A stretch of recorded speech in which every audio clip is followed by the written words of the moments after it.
안녕하세요, 청취자 여러분.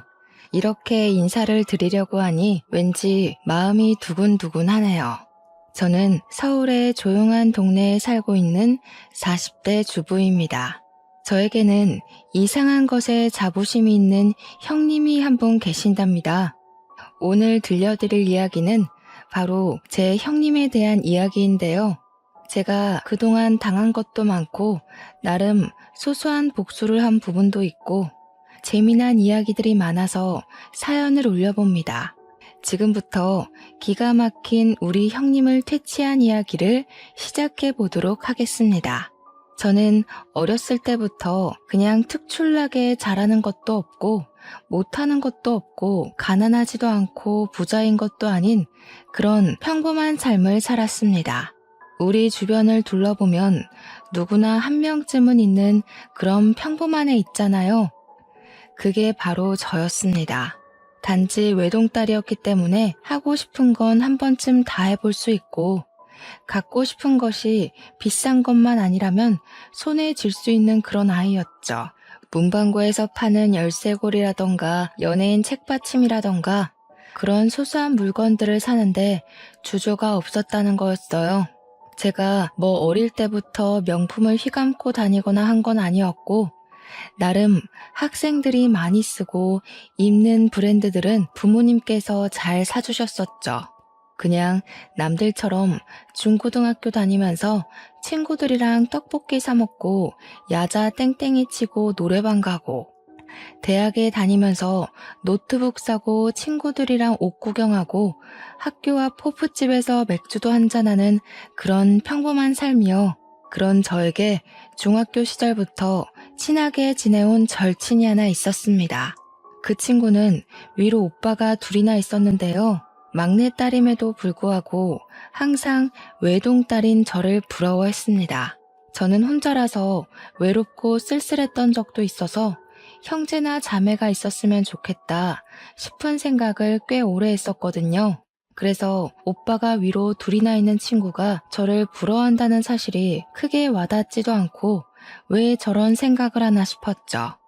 알고 보니 제가 용돈을 5만 원 받을 때 친구는 한 달 용돈이 고작 5천 원이었다고 하더라고요. 위에 오빠가 둘이나 있었고 나이 차이가 있었으니까 학원비며 생활비며 돈이 많이 들어간다는 이유에서 막내딸에게는 자연스럽게 용돈을 많이 주지 못했던 것이었어요. 친구는 항상 삶에 대한 불평, 불만이 질비했고 저는 그것이 자연스럽게 내가 외동이기 때문에 혜택을 받는 거구나 하고 생각하게 되었습니다. 그 관계는 쭉 지속되었고 결혼할 때도 마찬가지로 같은 불평과 불만을 들어야 했습니다. 제가 친구보다 먼저 시집을 갔는데 우리 집 같은 경우는 제가 개혼이고 제 결혼식이 마지막 결혼식이지 않겠어요? 그래서 부모님께서 빵빵하게 지원을 해주셨습니다. 우리 남편이 둘째 아들이긴 했지만 집이 그럭저럭 꽤 괜찮게 살았기에 저희 집과 마찬가지로 지원을 잘 해주셨습니다. 호텔에서 손님들 많이 불러 결혼식을 했고 식대도 11만 원이었지만 부족함 없이 준비했습니다. 손님들이 양가에서 무척이나 많이 자리해 주셔서 북적북적하긴 했지만 호화스럽게 만인의 축하를 받으면서 성대하게 올렸습니다. 신혼여행도 몰디브로 다녀왔고 신혼집도 시댁에서 마련해 주신 덕분에 빚 없이 출발을 할 수 있어 매우 감사했죠. 혼수도 부모님께서 일일이 챙겨주셨기 때문에 저희 부부의 새 출발은 아무 평탄하게 이루어졌습니다. 거기다가 제 남편이 IT 기업에 다니고 있어서 연봉이 꽤 높은 직군이었고 저는 웹디자인 일을 하면서 외주 일도 받고 쇼핑몰 일도 받아서 했기에 수당이 짭짤했어요. 웹디자이너의 특성상 재택근무로 일을 하고 싶은 시간에 맞춰 마감만 지키면 상관없었기에 일정이 자유롭기도 했고요. 하지만 제 친구는 저와 전혀 다른 형태의 결혼식을 올렸습니다. 저 다음에 바로 결혼을 했기에 친구들 사이에서도 비교되기 시작했어요. 1시간 반마다 예약이 턱턱 잡혀있는 웨딩홀에서 결혼식을 올렸고 홀도 매우 작았으며 웨딩홀 이용 고객들이 전부 한데 모여 식사를 하는 분위기였죠. 뷔페 메뉴도 그다지 좋지 않고 가성비 좋은 메뉴들로 구성이 되어 있어서 별로였다고 할까요? 음식도 식어있고 맛도 없고. 그런데 친구는 전부 그 불평을 자기가 막내딸이어서 이런 거라고, 오빠들 다 장가 보내고 나니까 돈이 없어서 이렇게 된 거라고 하더라고요. 그러면서 저한테 늘 외동이라 부럽다, 외동이라 좋겠다, 나도 외동이었으면 좋겠다 하는 이야기를 했죠.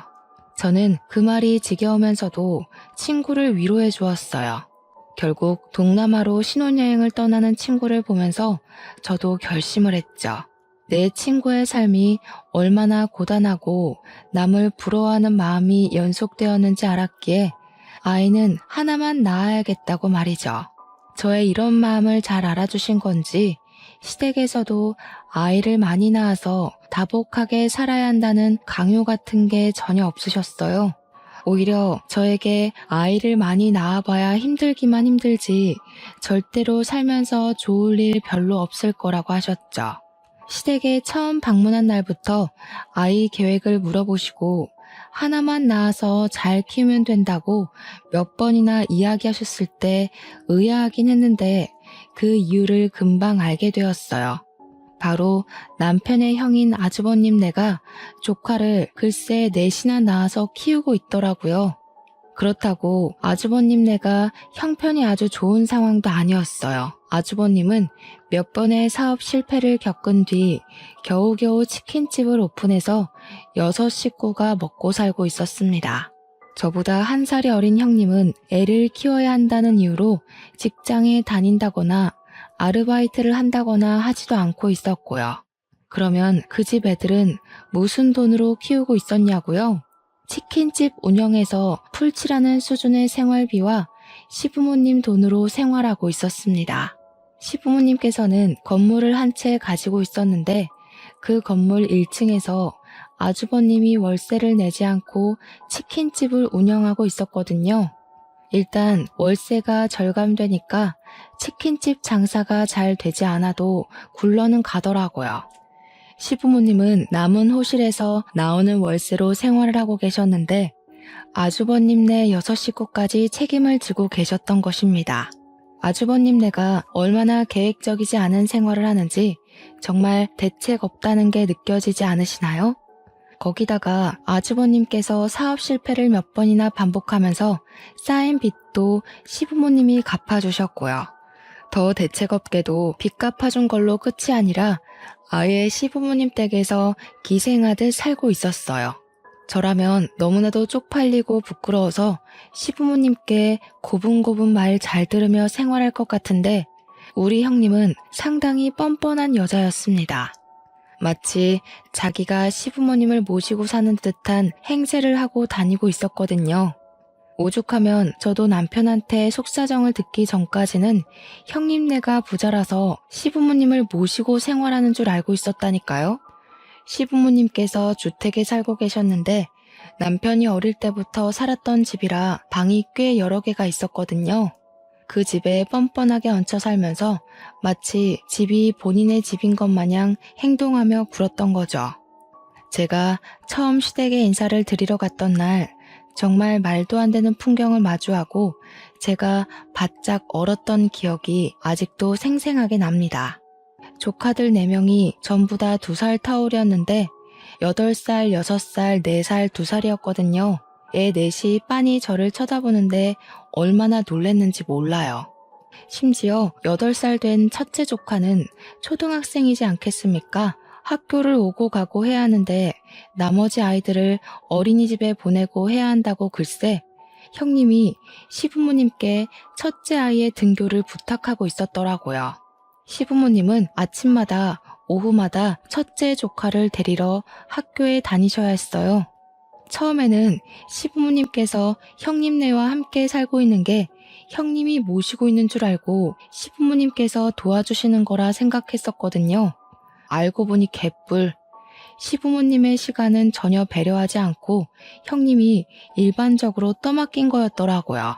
그러면서 다복한 집에 시집 오는 게 축복인 거라고 저한테 으스대는데 이걸 다복이라고 할 수 있나 싶었습니다.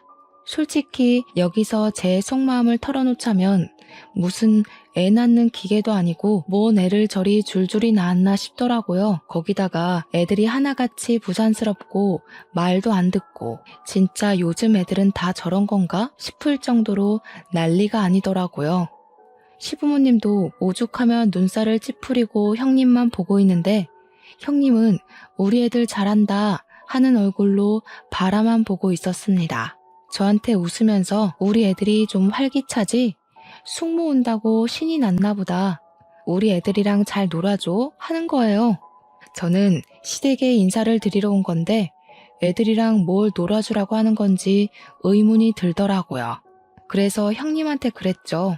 저는 인사드리러 온 거지 아이를 보러 온 게 아닌데요? 하고요.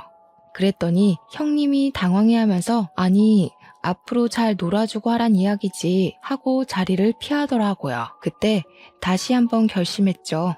애는 하나만 낳아서 잘 키우자고.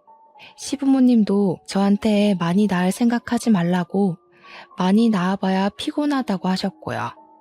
결혼 후 입주한 신혼집은 시부모님께서 상가 건물 가진 거에 대출을 받아서 얻어주신 집이었습니다.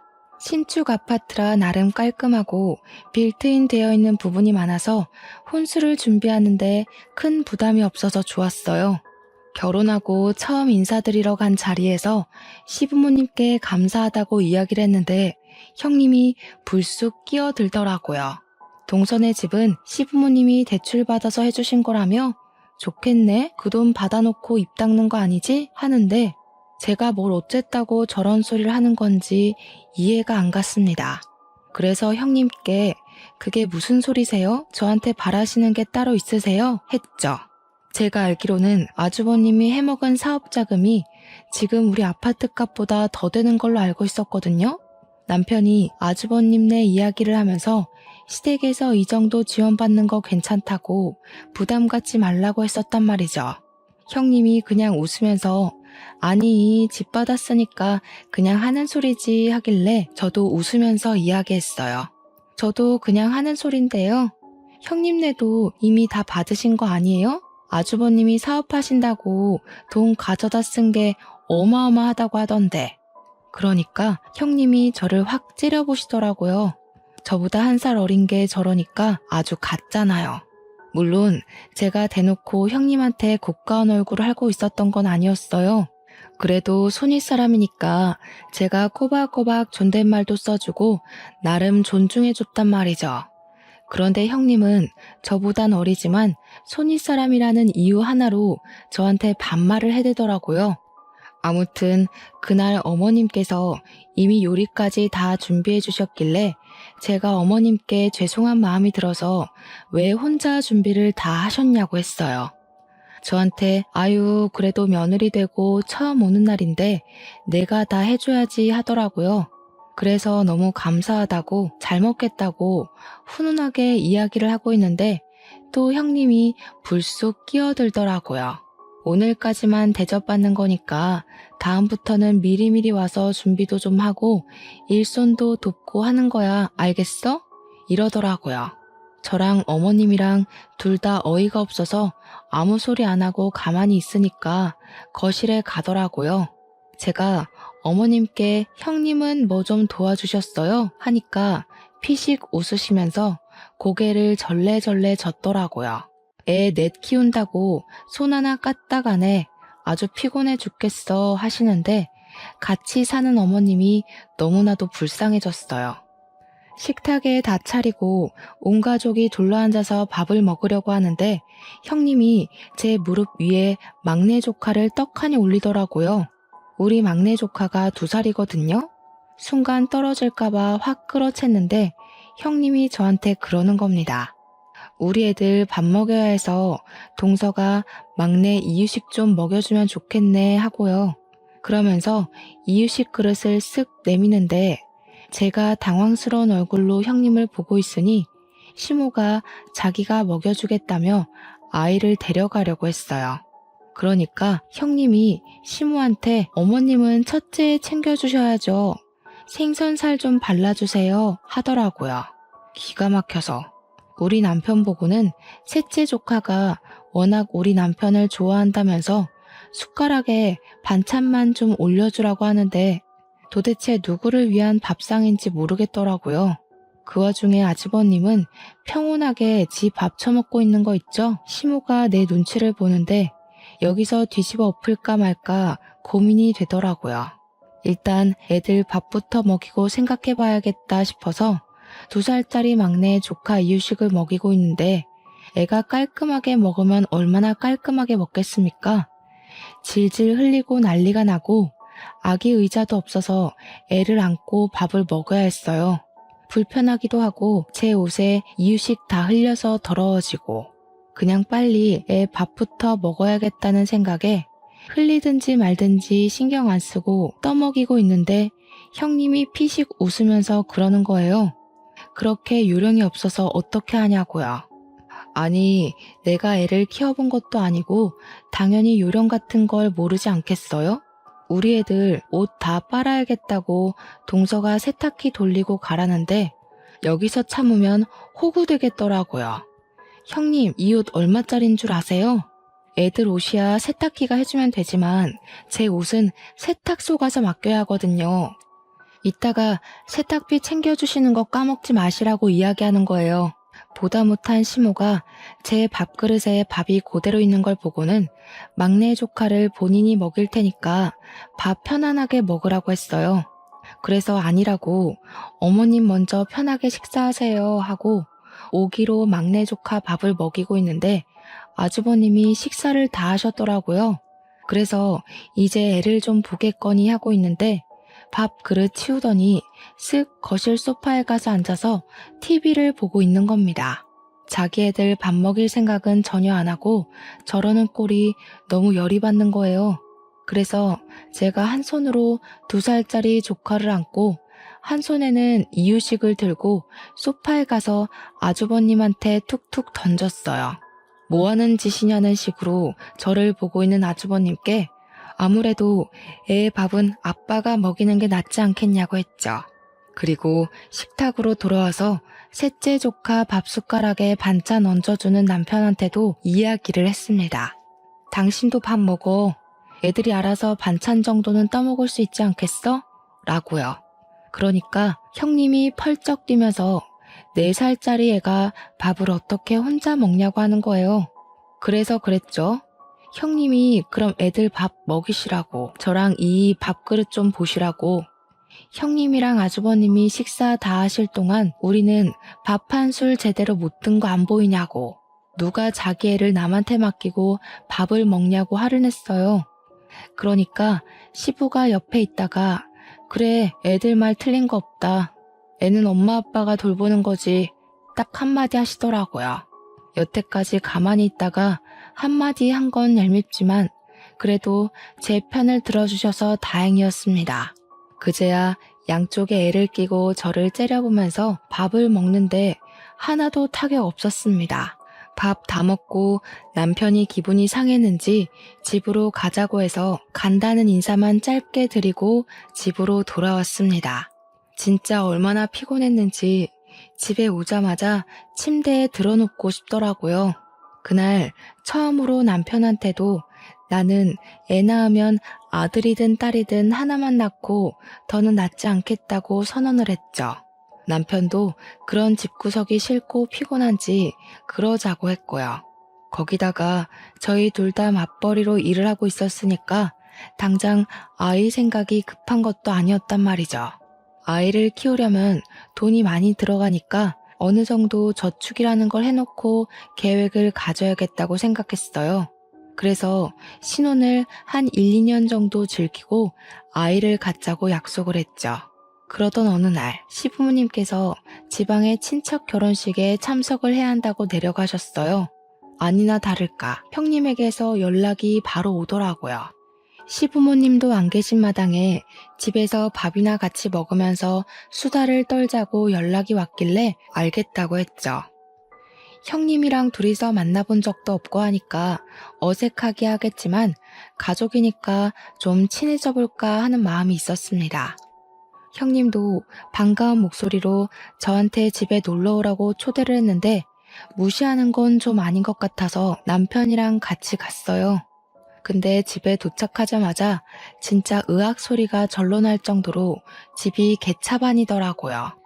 애들 셋은 거실에서 뛰어노느라 정신이 사나울 지경이었고 막내는 기어다니면서 온갖 물건을 다 헤집어 놓고 있었습니다. 물티슈를 다 뽑아놓지를 않나, 부엌에 들어가서 설탕을 꺼내서 흔들고 있지를 않나. 우리 형님이 그제야 조금 불쌍한 마음이 들어서 이걸 다 어찌 치우나 싶어서 보고 있는데 형님이 저를 부르시는 거예요. 아니 동서, 그렇게 멍하니 있으면 어떡해. 우리 애가 조미료라도 먹었으면 어떡할 뻔했어. 당장 와서 치워줘야지. 이러는 거예요. 근데 솔직히 조미료통 던지는 소리가 나기 전까지 막내가 부엌에 있는 것도 저는 몰랐거든요. 워낙 나머지 조카 셋이 시끄럽게 거실에서 뛰어다니고 있어서 막내가 뭘 하는지 알 수가 없었어요. 그래서 몰랐죠. 애들이 시끄럽게 굴어서 막내가 부엌에 있는 것도 몰랐어요. 하고 대꾸를 했죠. 그랬더니 저한테 자랑이야 그게? 이러는 겁니다. 순간 이건 무슨 개뼈다귀 같은 이야기인가 싶어서 인상을 팍 쓰고 네? 하고 물어봤어요. 그러니까 저한테 자랑이냐고. 나중에 애는 어떻게 키우려고 하냐고 그러다가 애가 큰 사고 나는 거라는데 제가 어이가 없어서 웃었어요. 형님도 몰랐잖아요. 그래서 애들 큰 사고 났어요. 아주버님은 거실 소파에 앉아서 TV 보고 계신데 왜 저한테 그러세요? 했죠. 그러니까 형님이 참나 이런 소리만 내시더라고요. 형님, 얘 부모는 제가 아니라 형님이랑 아주버님이잖아요. 왜 형님 아이를 저한테 보라고 하세요? 했어요. 애 아빠도 가만히 있는 마당에 저한테 이러는 거 너무 선 넘는 일 아닌가 싶어서 그냥 대놓고 이야기를 했더니 형님이 저를 또 째려보더라고요. 시부모님도 안 계시겠다. 내가 여기서 막 나가도 상관없겠구나 싶었어요. 누가 보면 제가 아기 아빠인 줄 알겠어요.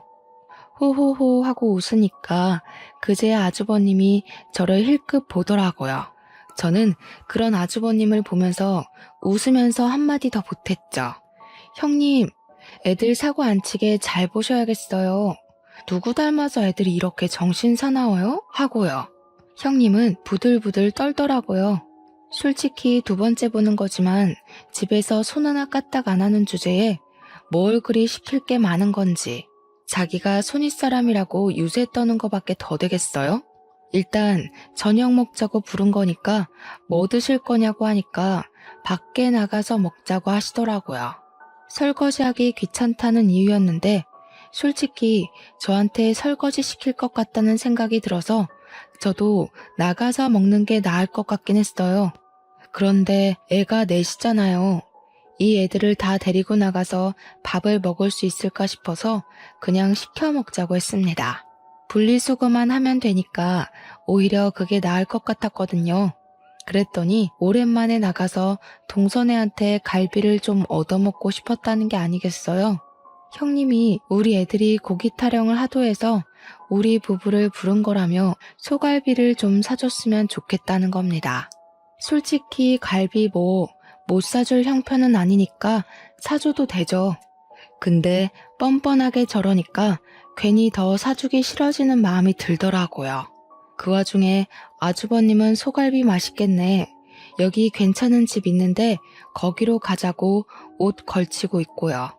남편을 쓱 쳐다보니까 남편이 그냥 소갈비 한번 사주고 말자는 식으로 말하길래 알겠다고 했어요. 싱글벙글 난리가 난 형님네 6식구 끌고 소갈비 집에 갔는데 조카들이 막내랑 셋째 빼고 다 어느 정도 컸잖아요. 정말 무슨 걸신 들린 사람들처럼 밥을 먹는 거예요. 형님이고 아주버님이고 갈비 처음 먹는 사람처럼 정말 뒤에서 누가 쫓아오는 사람처럼 밥을 먹는데 오죽하면 제가 더 시키면 되니까 제발 천천히 드시라고 할 정도였다니까요. 전 애들이 그렇게 갈비를 잘 뜯는지 꿈에도 몰랐어요. 오죽하면 갈비를 구워주시는 직원이 둘이나 붙어서 양쪽 철판에서 갈비를 굽고 있는데도 먹는 속도를 못 따라가겠더라고요. 저랑 남편은 젓가락 내려놓고 그 거지들이 먹는 꼴을 구경하고 있었어요. 밥을 안 먹어도 배부르다는 말이 뭔지 알겠더라고요. 그냥 처먹는 꼴이 웃겨서 먹고 싶다는 생각이 안 들던데요. 8명 중에 4명이 소아임에도 불구하고 갈비를 거의 13인분을 먹었더라고요. 저랑 남편은 먹는 둥 마는 둥 했는데도 이 정도가 나오다니. 소갈비가 생각보다 비싸잖아요. 똥 아니고 냉면에 공깃밥에 된장찌개에 아주버님이 술까지 드시니까 저녁 식사값으로 90만 원 가까이 나오더라고요. 대충 예상은 했지만 계산서를 봤는데 웃음이 나더라고요. 남편은 와, 갈비값 이만큼 내본 거 처음이라고 그렇게 말하며 허탈하게 웃는데 저도 그냥 웃겼어요. 저랑 남편한테 형님네 가족 6명이 잘 먹었어 하면서 인사를 하고 나가는데 솔직히 얄밉긴 하더라고요. 반반씩 내줘 라고 하고 싶은 걸 겨우겨우 참고 계산했습니다. 시부모님한테는 눈치 보여서 사달라는 말도 못하고 시부모님 때마침 안 계시니까 이때다 싶어서 우리 벗겨 먹으려고 부른 것 같은데 그 와중에 커피는 본인들이 쏘겠다면서 동네에 이름 없는 커피집에서 1,500원짜리 아메리카노 한 잔씩 사주더라고요. 심지어 테이크아웃만 되는 작은 매장 있죠? 그런 카페에서요. 그냥 웃으면서 잘 마실게요 하고 말았더니 형님이 그런 제 모습에 또 양심이 좀 찔리긴 했나 봐요.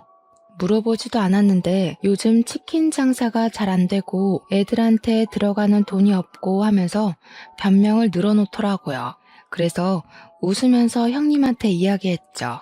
조카들이 소갈비를 처음 먹어봤나 봐요. 애들이 무슨 걸신 들린 사람처럼 먹는데 다음부터는 교양 있게 식탁 매너 갖추면서 천천히 먹으라고 하세요. 너무 허겁지겁 누가 뺏어 먹을까봐 걱정되는 사람처럼 먹으니까 밥맛이 떨어지더라고요. 그러니까 형님이 아무 소리도 못하고 가만히 서서 저를 째려보더라고요. 와, 저러다가 넙치 되겠다 싶을 정도였습니다. 남편이 바로 집으로 가자고 하길래 저는 이만 가보겠다고 하고 차에 탔습니다. 남편이 저한테 아무래도 당한 것 같다고 이번 일을 교훈 삼아서 2번은 당하지 말자고 하는데 저는 뭐 하고 싶은 말 다 해서 괜찮았어요. 그 뒤로 몇 번 형님이 밥 먹자고 연락이 오긴 했는데 저랑 남편이랑 딱 바쁜 일이 있다고 거절했죠. 한 번은 모른 척 당황해줬지만 2번, 3번은 곤란하지 않겠어요. 그러던 어느 날 형님이 되게 아무렇지 않게 저한테 백화점 구경을 하자고 연락이 왔습니다. 백화점에서도 옷 사달라, 신발 사달라 할 것 같아서 저도 만반의 준비를 하고 백화점으로 갔죠. 아니나 다를까 첫째 시조카 겨울 패딩이 없어서 패딩을 하나 보러 왔다고 먼저 멘트를 날리더라고요.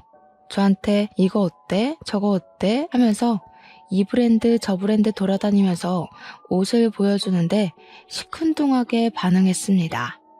애들 옷이 다 거기서 거기고 금방금방 크는데 굳이 브랜드 옷 사입힐 필요 있나 싶어서였죠. 그래도 자꾸 물어보길래 A 브랜드보다는 B 브랜드가 나은 것 같다고 내구성이 훨씬 좋아 보인다고 말을 했어요. 제가 쇼핑몰 웹디자인 일을 하면서 원단 같은 것도 여러 개 보고 곁눈질로 배운 게 있으니까 옷은 또 조금 알거든요. 형님이 일하는 동서가 잘 알겠지 하면서 B 브랜드 옷을 사야겠다는 거예요. 그러더니 따라 나온 첫째 조카한테 갑자기 숙모한테 잘 입을게요 하고 인사해 하는 겁니다. 제가 어이가 없는 표정으로 쳐다보니까 이제 곧 크리스마스니까 선물 미리 준다고 생각하라는 겁니다. 그래서 제가 일부러 깔깔 웃으면서 이제 11월인데 무슨 크리스마스 선물을 미리 줘요 했어요. 그러니까 조카한테 이런 거 하나 못 해주냐고. 동선에는 맞벌이잖아. 애도 없고. 우리 애 패딩도 없이 추운데 벌벌 떨고 다니라는 거야?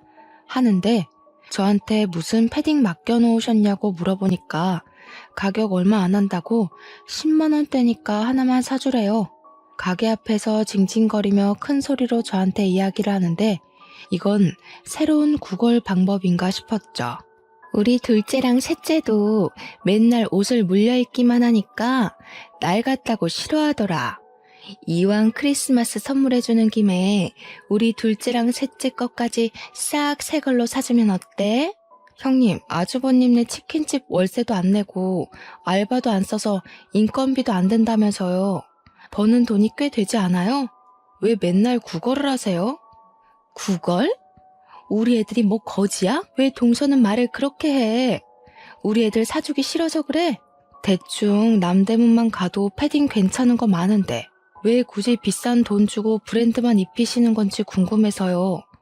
애들 키 금방금방 크잖아요. 동서, 생각보다 엄청 쪼잔하다. 우리 애들 옷 사주기 싫어서 이러는 거지? 나중에 동서네가 애 낳으면 우리 애들 거 물려 입어도 되는 건데 뭘 그리 말을 고약하게 해. 둘째 조카랑 셋째 조카도 자기 형 거 입기 싫다고 하는 마당에 우리 애가 입겠어요? 그리고 아직 임신은커녕 계획도 없는데 벌써부터 우리 애가 물려입을 거 생각하고 선물을 줘요? 저 지갑 두고 왔어요. 백화점에서 살 거 없어서. 제가 지갑을 두고 왔다고 하니까 진짜로 두고 왔냐면서 제 주머니를 막 뒤지더라고요. 사실은 형님이랑 헤어지고 백화점에서 살 거 사려고 지갑을 일부러 차에 두고 왔거든요. 진짜로 지갑이 나오지 않으니까 씩씩거리면서 본인 카드로 결제하더라고요. 첫째 조카 옷만요. 그러고 집에 와서 남편한테 말하면서 엄청 깔깔거리면서 웃었어요. 패딩 사달라고 부른 거였더라. 염치가 없어도 너무 없는 거 아니냐. 근데 나도 한 방 제대로 먹였다고 했죠. 남편도 씩씩거리면서 자기가 형수한테 한마디 해야겠다고 하는 거 어차피 지갑 없어서 안 사줬으니까 내버려 두라고 했어요. 그렇게 한 달쯤 더 지나서 진짜 크리스마스가 왔고 다른 건 몰라도 시부모님 선물은 챙겨야겠다 싶어서 이것저것 준비를 했습니다. 저희 쇼핑몰에 엄청 질 좋은 울 코트가 나왔길래 어머님이 좋아하실 것 같은 딥그린 색상으로 한 벌 준비하고 홍삼이랑 영양제도 잔뜩 챙겨서 갔어요.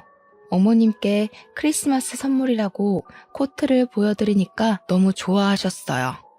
좌르르 떨어지는 울코트 질감에 색상도 너무 고급스럽다고 무척이나 좋아하셨습니다. 아버님께는 등산 다니실 때 입기 좋은 가벼운데 내구성 좋은 방수 패딩 하나 해드렸더니 최고의 선물이라고 좋아하셨고요. 어머님께서 코트가 너무 비싸 보여서 이걸 어떻게 입고 다니냐고 너무 좋다, 예쁘다 난리가 나셨는데 형님이 또 불쑥 끼어들대요. 동서, 내 건 없어? 이러면서 입을 삐죽이는데 제가 왜 형님 걸 준비해야 하는지 그러면서 제가 웃으면서 형님이 아랫사람 선물을 준비하셨어야죠. 제 거는 준비 안 하셨어요? 했죠. 그랬더니 형님이 저한테 내가 동서보다 1살 어린 거 몰라? 하는 거예요. 제가 아무 소리 안 하니까 시모한테 가서 어머님 저 이거 한 번만 입어보면 안 돼요? 하더라고요. 시모가 우리 둘째 며느리가 사준 건데 그걸 네가 왜 입어보니? 하고 톡 쏘니까 같이 살면 나눠 입어도 되는 거 아니냐고. 그러더니 쏙 가져가서 지 몸에 걸쳐보는데 어머님이 키가 크시거든요. 형님은 정말 땅꼬마고요. 코트가 길게 늘어지는 그 모양이 꼭 어른 옷 훔쳐 입은 것 같고 웃기더라고요. 형님은 기장이 영 안 맞아서 남의 옷 훔쳐 입은 것 같고 별로네요. 어머님 드리는 거니까 꼭 혼자 입으세요. 그러니까 형님이 갑자기 서럽다면서 눈물을 뚝뚝 흘리는 거예요. 우리 없이 산다고 지금 무시하는 거지? 그렇게 마음을 곱게 쓰지 않으니까 애가 안 생기는 거야. 아이 낳고 사는 게 얼마나 다복한 건지 알아? 북적북적 사는 게 좋은 거라고. 나중에 우리 애들 다 커서 우리 가족 노후 준비할 때 동선에는 애 하나 없어서 손가락 빨고 있을걸? 애 많이 낳고 사는 게 애국하는 거야. 동선에는 매국노라고. 형님, 애 많이 낳고 사는 거 능력 있으면 좋은 거죠. 그런데 형님네는 능력도 없잖아요.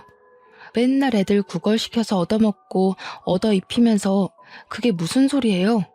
뭐? 구걸? 너 지금 우리 애들 거지 취급했어? 맞는 말이지, 형수.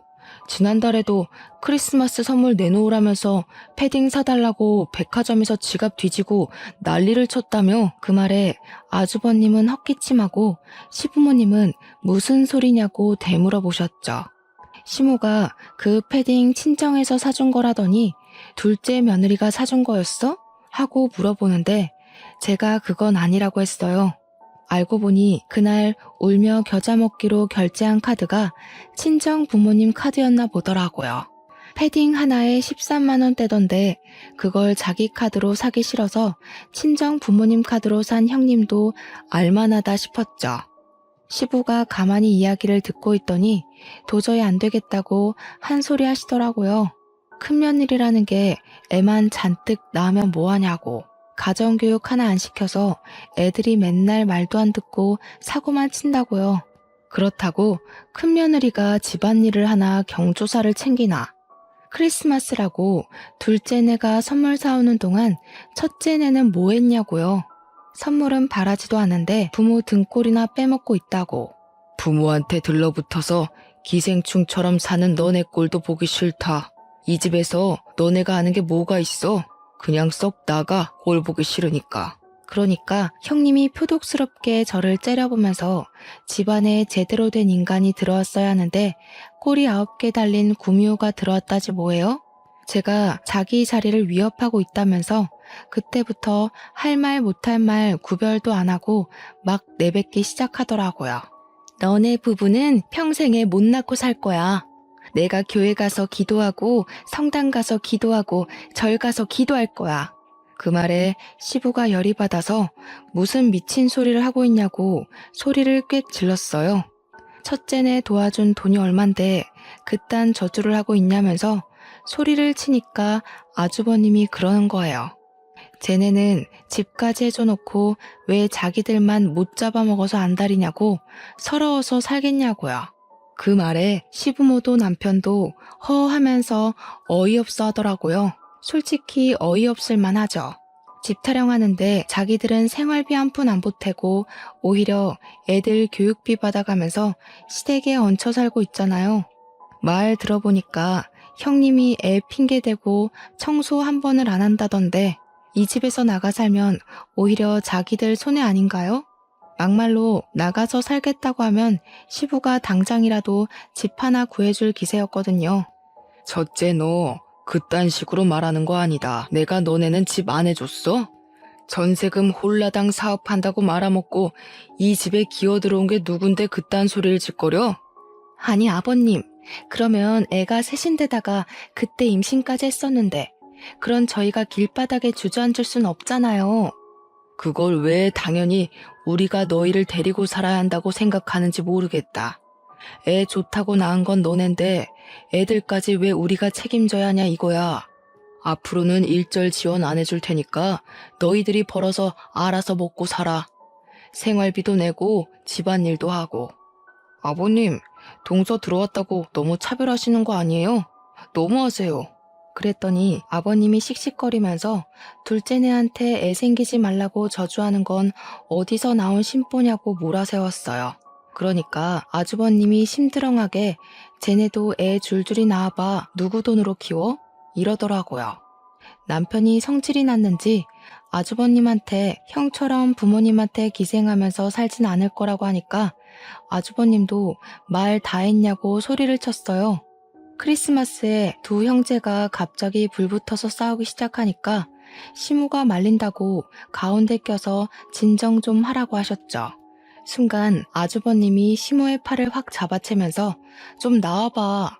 저 새끼가 형 무서운 줄 모르고 막 말한다고 어머님을 잡아당겼는데 제가 선물로 사드린 코트를 걸치고 있었단 말이에요. 소매를 확 채다가 팔 부분이 찢어진 거예요.